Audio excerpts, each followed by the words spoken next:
Find out the book that has one pastor spooked. I'm Jeff Eisner. Welcome to God Works Weekly. But first, let's start with a church in Arcadia, Michigan that's reaching out to the migrant community. With a huge number of migrant farmers and harvesters in northern Michigan, they're working to show God's love through an annual banquet and so much more. Chelsea Chapin from Trinity Arcadia shares the story of what they're doing and how they've organized a community to help. Kind of shocked to learn how many migrant workers we have in Manistee and Benzie counties. Those are the two counties that surround us. There's about 500 workers who come in seasonally to harvest things like cherries and apples and potatoes and all sorts of things like that. And with their collective, with their harvesting, the value of their crops is close to $20 million, which is just a huge impact for our, area. It's like one of the biggest, industries in these two counties. So we started brainstorming about ways that we could give back. And what we landed on was to do a dinner at our local community center. And so I was able to connect our church group with the Lions Club and the Arcadia Methodist Church and, of course, the community center team. So there's a group of all of us working together to put on this wonderful meal where the workers could come and have a nice warm meal. We gave away raffle prizes. We had donations of things that they needed, like socks and shoes and heavy coats, because when they come here in July, it's 80 degrees. But then as you get into the fall season, it starts to get really cold in the morning. And so we had this, idea born that was our migrant appreciation dinner. And so we had that back. Our first one was in 2023. And then we had another one in 2024 that doubled in size. So we were really pleased to have such a great response from our community and the Arcadians in this area and beyond. Super generous in terms of donating things that were needed, giving monetarily, and volunteering of their time, and just really making an effort to say thank you to these people. And it wasn't just the workers who came to the dinner. They have families. And so seeing the children and getting to connect with them was just really, really special. Part of why we wanted to do this, other than to say thank you, is just to let them know, like, they're a part of our community and they are welcome in our church doors. And I think that was a big driving factor. A lot of times with the migrant workers in our area, they might kind of be underrepresented or maybe even a little bit marginalized, just because of they live in a whole separate, area. They live on the camps near the farms, and there's not a lot of outreach, in terms of welcoming them to our community. And so we wanted to let them know that Trinity and our town, we're here. We are part of their community. They're welcome in our church and our community center, and so we just wanted them to really feel that. Yeah, very cool. Well, personal story here. I ran into a daytime porter or janitor at my church, St. Paul Westlake. He introduces himself, and his name is Gary Cooper. No relation. He hands me this.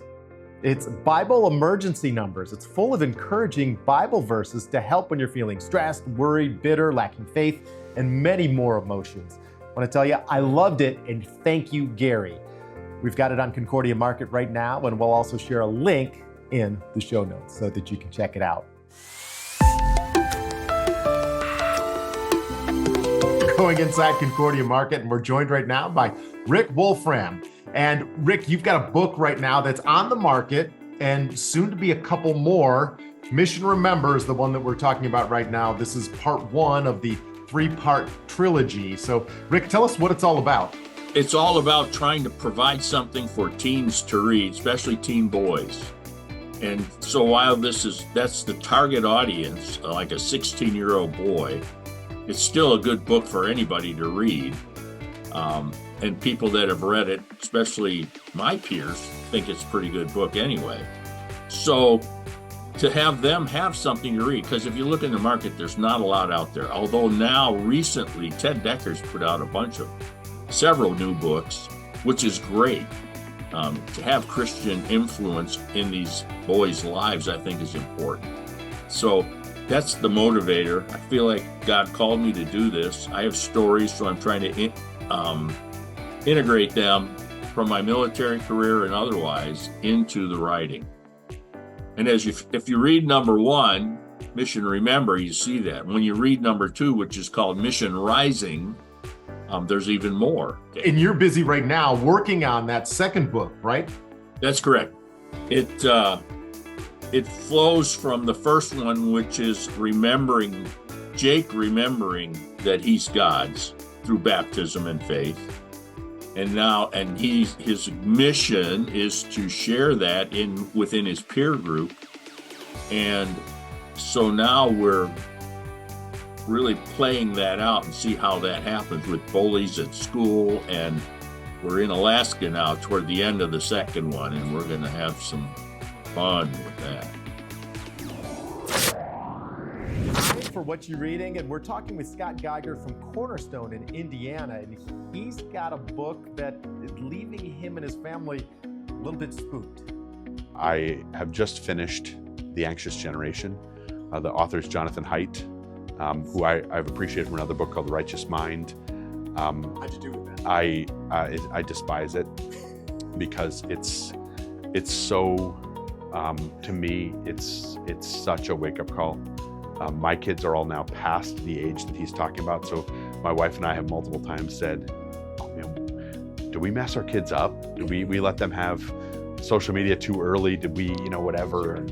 But he makes his points are amazing. The things that he talks about. And the thing that I think is most interesting is when he gets to talking about spirituality, he's very overt in saying, I'm an atheist.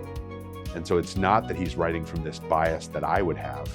He's writing from a different bias completely, and yet arriving at conclusions that I would arrive at. And he contrasts the play-based childhood and the phone-based childhood. And he talks about what it means to view the world through a play-based childhood versus viewing the world through a phone-based childhood. One of the things he says is we overprotect in the physical world and we underprotect in the virtual world. And the real danger in today's society is the virtual world, right? And he says most people will never encounter a child predator. Most people never encounter someone who is dangerous to them. Most kids encounter a predator or someone who is dangerous to them every week online. And you think, oh my goodness, if I had thought about it that way, I probably would have protected differently. I think there are a lot of things there that we can do. I think there are a lot of things that we as a church have a real opportunity to impact. Again, one of them being that play-based idea. I brought up the play area before. We've even talked about how can we be a place where kids can come after school and play? Just play, not be on their phones, just play. Play with each other. Play without parents giving rules all the time. Just play, where they learn these social skills that are necessary.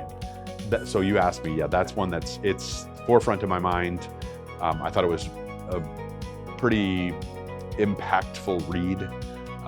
I can't say that I liked it because it really calls out so many things, but it also, I would recommend it, highly.